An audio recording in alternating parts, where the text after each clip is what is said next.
তো বন্ধুরা, আমিও বাঙালি রান্নাঘরে সবাইকে স্বাগত জানাচ্ছি। হোলি স্পেশালে করে দেখাবো দেশি মুরগির ঝোল। তাহলে চলুন দেখে নেওয়া যাক আজকের রেসিপি।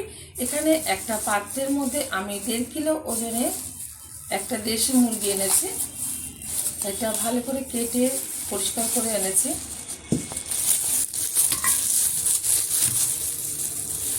প্রথমে এটা ভালো করে ধুয়ে পরিষ্কার করে নেব, তারপরে কিভাবে এই দেশি মুরগির ঝোলটা রান্না করব সেটা আপনাদের মাঝখানে শেয়ার করব। দেশি মুরগির মাংসটা রান্না করার জন্য ওভেনে কড়াই বসিয়ে তাতে দিয়ে দিচ্ছি কিছুটা পরিমাণে সর্ষের তেল। তেলটার মধ্যে দিয়ে দিচ্ছি 2টো তেজপাতা। একটু ভালোভাবে নেড়ে নেব, আর একটু বেশি গরম হয়ে যাওয়ার পর দিয়ে দেবো এর মধ্যে গোটা জিরে। তেলটা আর একটু গরম হয়ে যাওয়ার পর এখন দিয়ে দেবো এর মধ্যে কিছুটা গোটা জিরে ফোড়ন। ভালোভাবে ভেজে নিচ্ছি জিরে আর তেজপাতাটা। এখন দিয়ে দেবো এর মধ্যে 1 চামচ হলুদ গুঁড়ো। দিয়ে দিচ্ছি টুকরো করে রাখা আলু, ভালো করে দিয়ে পরিষ্কার করে নিয়েছি। আলুটা একটু ছোটো ছোটো সাইজের কেটেছি, আপনারা আপনাদের পছন্দ অনুযায়ী সাইজ করে নেবেন আলুটা একটু হালকাভাবে ভেজে নেব, খুব বেশি ভাজবো না। খুব বেশি ভাজলে কিন্তু আলুর টেস্টটা অন্যরকম হয়ে যায়। তাই মাংসতে যখন আমি আলু দিয়ে থাকি খুব হালকা করে আলুটা ভেজে নিই, আর স্বাদটা ভীষণ ভালো লাগে। আলুটা হালকাভাবে ভাজা হয়ে গেছে। এখন এর মধ্যে দিয়ে দেবো 1 চামচ মতো জিরের গুঁড়ো। দিয়ে দিচ্ছি 1/2 চামচ মতো মিট মশলা। দিয়ে দেবো 1 চামচ লঙ্কার গুঁড়ো। দিয়ে দিচ্ছি ভালো কালার আসার জন্য 1 চামচ কাশ্মীরি লঙ্কার গুঁড়ো। দিয়ে দেবো পরিমাণ মতো লবণ। যতটা ঝোল রাখবো সেই অনুযায়ী কিন্তু লবণটা ব্যবহার করছি আমি। ভালোভাবে এবার নেড়ে ছেড়ে নেবো। এখন দিয়ে দেবো এখানে এই যে পেঁয়াজটা কুচিয়ে তারপর একটু শিলনোড়ায় থেতো করে নিয়েছি, বাটিনি কিন্তু। থেতো করে নিলে ঝোলটা গাঢ় হবে আর খেতে কিন্তু ভীষণ ভালো লাগবে মাছের ঝোলটা। একটু নাড়াচাড়া করে নেবো পেঁয়াজটা তেলের সাথে। প্রত্যেকেই কিন্তু ভীষণ ভালো জানেন দেশি মুরগি বা যে কোনো মাংস রান্না করতে কম বেশি প্রত্যেকেই ভালো জানেন, তবু আমি আমার স্টাইলে করে থাকি। আশা করি আপনাদের ভালো লাগবে। ভালো লাগলে আমার চ্যানেলটি সাবস্ক্রাইব করবেন, লাইক করবেন, শেয়ার করবেন।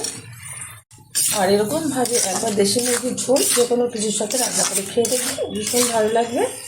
এখন দিয়ে দেবো এর মধ্যে 1 চামচ রসুন বাটা, 1 চামচ আদা বাটা। পরিমাণ বুঝে কিন্তু মশলাগুলো ব্যবহার করবেন, অতিরিক্ত মশলা দিলে কিন্তু ভালো লাগবে না। যতটা যে রান্না করবে মানে মাংস সেই অনুযায়ী কিন্তু এইখানে বুঝে ব্যবহার করতে হবে। আমরাই যে বলে দেবো সেরকম কিছু না, পরিমাণ কিন্তু সবারই কম বেশি আছে, বোঝার ক্ষমতা। তো সেরকমভাবে দিয়ে মাংসটা রান্না করে নেবেন। এবার ভালোভাবে কষিয়ে নিচ্ছি আমি হাই আছে প্রায় 3 থেকে 4 মিনিট মতো। তার মধ্যে দিয়ে দেবো এখানে কেটে রাখা একটা টমেটো। একটা ছোটো ছোটো টমেটো ব্যবহার করলাম। হাই আছে মশলাটা আমি ভালোভাবে কষিয়ে নিয়েছি। এখন দিয়ে দেবো এর মধ্যে ধুয়ে রাখা দেশি মুরগি। দেশি মুরগি কিন্তু শক্ত হয়, সেই অনুযায়ী কিন্তু একটু সময় নিয়ে কষালে খুব তাড়াতাড়ি সিদ্ধ হয়ে যাবে। আর তাতে যদি আপনাদের শক্ত মনে হয় তাহলে আপনারা প্রেসারে 1 থেকে 2টো সিটি দিয়ে নিতে পারেন কষানোর পর।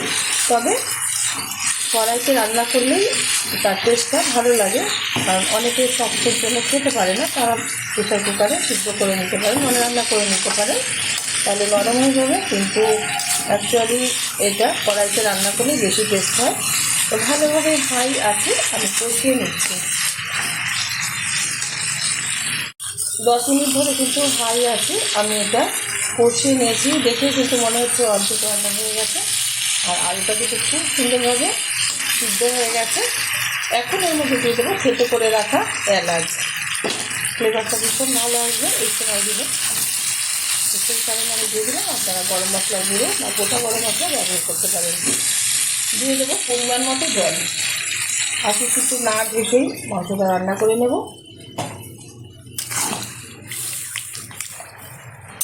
মিডিয়াম আছে আমি এটা 15 মিনিট রান্না করে নেব।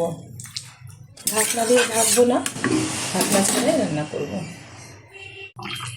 দেশি মুরগির ঝোলটা কিন্তু হয়ে গেছে, এদিকে খুব সুন্দরভাবে সিদ্ধ হয়ে গেছে মাংস আর আলুটা। এই অবস্থাতেই আমি নামিয়ে নেব, এর থেকে আর বেশি টানাবো না, কারণ অনেকটাই পরিমাণে ঝোলটা টেনে যাবে আলু আছে বলে। আর এখন নামানোর পর একটা পাত্রে ঢেলে দিয়ে সবাইকে গরম গরম ভাতের সাথে সার্ভ করবো।